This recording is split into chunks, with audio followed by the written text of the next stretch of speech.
धरती ब्रह्मांड के सब तारे जपते हैं और जिसको जपने मात्र से दुनिया के हर संकट समाप्त हो जाते हैं और व्यक्ति मोक्ष की प्राप्ति कर शिव में विलीन अर्थात परम मोक्ष में विलीन हो जाता है। यह महामंत्र खुद ब्रह्म विष्णु महेश जपते हैं। इसी के बारे में विस्तार से हम आपको बताएंगे। वीडियो शुरू करने से पहले हर हर महादेव कमेंट में जरूर लिख देना और अगर आप हमारे चैनल में नए हैं तो जल्दी से चैनल को सब्सक्राइब करके बेल बटन दबा के रखिएगा, जिससे इसी प्रकार की खास जानकारी आपको मिलती रहेगी। तो दोस्तों, एक ऐसा महामंत्र जिसे ब्रह्मा विष्णु महेश रामकृष्ण भी जपते, अगर उस महामंत्र को जपेंगे तो भगवान रामकृष्ण, शिव, ब्रह्मा विष्णु जी जितनी शक्तियां आपके अंदर भी आ जाएंगी और जो आप करना चाहेंगे वह कर लोगे, जो आपकी इच्छा होगी वह पूरी हो जाएगी। और आप सबसे बड़ी बात, उस महामंत्र को जपकर आप इसी जन्म में ईश्वर को प्राप्त कर लेंगे। एक बार शंकर भगवान नाम जप रहे थे और बैठे थे तपस्या में, तो माता पार्वती उनसे कहती है कि है नाथ, आप जो रात दिन बैठे रहते हैं ध्यान में आप करते क्या है, किसका नाम जपते हैं? तो शिवजी भगवान ने कहा कि मेरे आराध्य तो राम जी हैं, मैं राम जी का नाम जपता हूं। तो पार्वती के मन में कुछ शंका हुई, तो पार्वती ने कहा ठीक है, राम जी के पास चलते हैं। तो राम जी किसको जपते हैं? अगर आप राम जी को जपते हैं, जब उन्होंने पूछा कि आप किसको जपते हो, तो राम जी ने कहा कि मैं तो शंकर भगवान को जपता हूं, शिव को जपता हूं। शिव की पूजा किए बिना अगर कोई मेरी पूजा करता है तो वह मुझे स्वीकार नहीं होती। तो माता ने कहा यह तो कह रहे कि मैं शिव को जपता हूं, ये चक्कर क्या है कि राम शिव को जपते हैं और शिव राम को जपते हैं। फिर इस गुत्थी को सुलझाने के लिए वह विष्णु जी के पास गए, तो विष्णु जी से पूछा कि आप किसको जपते हैं? तो विष्णु जी ने कहा मैं तो ब्रह्मा जी को जपता हूं। वह और चक्कर में पड़ गए। ब्रह्मा जी के पास गए तो ब्रह्मा जी से पूछा आप किसको जपते हो? ब्रह्मा जी ने कहा मैं शिव को जपता हूं। यानी कि सारे भगवान कह रहे हैं कि मैं शिव को जपता हूं, मैं राम को जपता हूं, मैं विष्णु को जपता हूं। तो ऐसा आखिर कौन सा महामंत्र है जो हर कोई जप रहा है? ये सबसे पूछकर माता पार्वती और भी शंका में पड़ गई और सोचने लगी कि सब एक दूसरे को ही जप रहे, तो इसका क्या मतलब है? उन्हें परेशान देख शिवजी इस सृष्टि के भगवान मंद मंद मुस्कुरा रहे थे, तो माता पार्वती के मन में और शंका उत्पन्न होने लगी। तो इसी शंका का समाधान करते हुए शिवजी बोले, हे पार्वती, मेरी बातों को जरा अब गौर से सुनो और सुनकर इसे गुणो। तब शिवजी ने बताया कि हे देवी, ना वह राम को भजता हूं, ना यह कृष्ण को भजता है, ना वह ब्रह्मा को भजता है। हम सभी एक ही महामंत्र को जपते हैं और वह महामंत्र सभी प्राणियों में, सभी जीवधारी में वह महामंत्र है।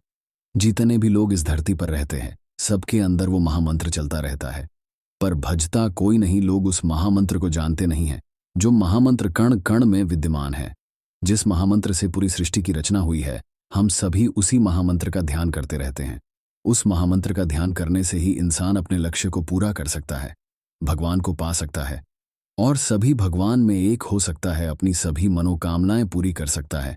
जो व्यक्ति इस महामंत्र का जाप करता है, समझ लो उसने सभी वेदों का, सभी शास्त्रों का अध्ययन कर लिया, उसने सब कुछ जान लिया। तो माता पार्वती ने पूछा कि हम सब में कहाँ है वो महामंत्र? तो शिवजी जी ने कहा कि श्वास एक ऐसी वस्तु है जो सब प्राणियों में समान रूप से है और हर पल वह सांस चलती रहती है। और जैसे ही इंसान पैदा होता है तो पैदा होते ही उसे श्वास दी जाती है और जैसे ही उसकी मृत्यु होती है तो वह श्वास उससे ले ली जाती है। और वही श्वास हम सब के अंदर भी है, सभी भगवानों के अंदर। तो वो श्वास ही महामंत्र है। अब वह श्वास ही महामंत्र है, इसको जानेंगे कैसे? कबीरदास ने कहा है कि ना, मैं भ्रकुटी भंवर गुफा में, ना मैं मंदिर मस्जिद में, मैं श्वासों की श्वास में। अब महामंत्र ये तो पता चल गया कि श्वास है। अब उस सांसों की श्वास का जब आप ध्यान करोगे या जप कर सकते हो, जप करोगे तो वह महामंत्र प्रकट होता है। प्रकट होने के बाद उसको आप स्वयं जान पाओगे, क्योंकि आज तक इस ब्रह्मांड में उस महामंत्र को कोई बता नहीं सका। उसको आप कहने को तो कोई भी नाम दे सकते हो, लेकिन उसका अनुभव किया जाता है क्योंकि वह महामंत्र है। उसकी तुलना में इस पूरे सृष्टि पर कोई भी मंत्र है ही नहीं, क्योंकि महामंत्र वही होता है जिसकी तुलना किसी दूसरी वस्तु, दूसरी चीज, दूसरे मंत्र के साथ ना की जाए। तो अब आप सांसों का ध्यान कैसे करेंगे? प्रश्न ये उठाता है। श्वासों का ध्यान तो आप ऐसे भी कर सकते हैं कि आप देखते रहो, आपको श्वास आ रही है, जा रही है, आ रही है, जा रही है, लेकिन ऐसे करना मुश्किल होता है। लेकिन हम आपको बताते हैं कैसे करना है। अब आप ये देखिए कि खुद हमारी सांसें एक मंत्र का जप करती रहती है, जिसे सोहम कहा जाता है। ये बिल्कुल प्राकृतिक रूप में हर एक आदमी की सांस में सोहम चलता रहता है, और सोहम का अर्थ है शिव शक्ति के साथ। तो आपकी सांसों में प्राकृतिक रूप से आवाज आती है। सो की आवाज तब आती है जब आप सांस अंदर लेते हैं और छोड़ते समय हम की आवाज आती है। आप अभी खुद चेक करिए कि सांस लेते समय सो की आवाज और छोड़ते समय हम की आवाज, ये बिल्कुल प्राकृतिक रूप से होता रहता है, और बस इसी चीज को भजना है, यानी कि शक्ति। तो आपकी सांसों में है ही शिव और शक्ति दोनों हैं। अगर आप शिव और शक्ति दोनों का ध्यान करेंगे तो भक्तों समझ लीजिए, इससे ऊपर कोई महामंत्र दुनिया में है ही नहीं। जब आप शिव और शक्ति का ध्यान करते रहेंगे रात और दिन लगातार निरंतरता से, तो आपके अंदर भी शिव और शक्ति के बराबर सारी की सारी शक्ति आ जाएंगी। आपकी मनोकामनाएं पूरी होने लगेगी। लेकिन महामंत्र का नाम क्या है जो कण कण में विद्यमान महामंत्र है, जिसको आप राम नाम भी कह सकते हैं, जिसको आप सोहम भी कह सकते हैं, लेकिन महामंत्र इनमें से ही प्रकट होगा, और हर व्यक्ति को उसका महामंत्र अंदर की गहराइयों में खुद ही भगवान बताते हैं। तीसरे नेत्र अर्थात थर्ड ओनाय पर ध्यान करते हुए, दोनों बोहों के बीच में ये नेत्र होता है, वहां पर ध्यान लगाते हुए आप सांसों के मंत्र का जप करें। इसी महामंत्र को ब्रह्म विष्णु महेश तीनों ही जपते हैं।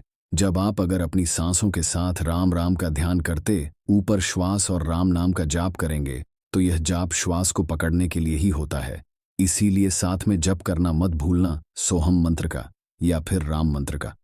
सांस क्योंकि यह प्राकृतिक रूप से आती है, तो भक्तों सभी भगवान ब्रह्मा विष्णु महेश राम कृष्ण इसी सोहम मंत्र का ध्यान करते हैं, जो हम सब के अंदर है।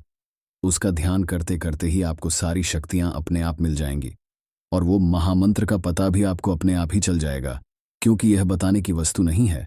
सोहम के बारे में शास्त्रीय कहता है कि सोहंग शब्द परमात्मा भेद भ्रम नहीं ले जाके महिमा नित बजे, वेद शारदा शेष यानी कि वेद शारदा और शेष यानी कि महेश तीनों ही इस मंत्र को जपते हैं, सोहम को। अब आपको अच्छे से समझ में आ गया होगा, तो आप भी इस मंत्र को जपना शुरू करें, मंत्र को, और अपनी हर मनोकामना को पूरी करें। अपने वाणी को विराम देते हैं। जय श्री राम। और कोई भी प्रश्न हो तो कमेंट बॉक्स में अवश्य ही लिखिएगा, हम उसका उत्तर देंगे। जय श्री राम। वीडियो को शेयर जरूर कर देना।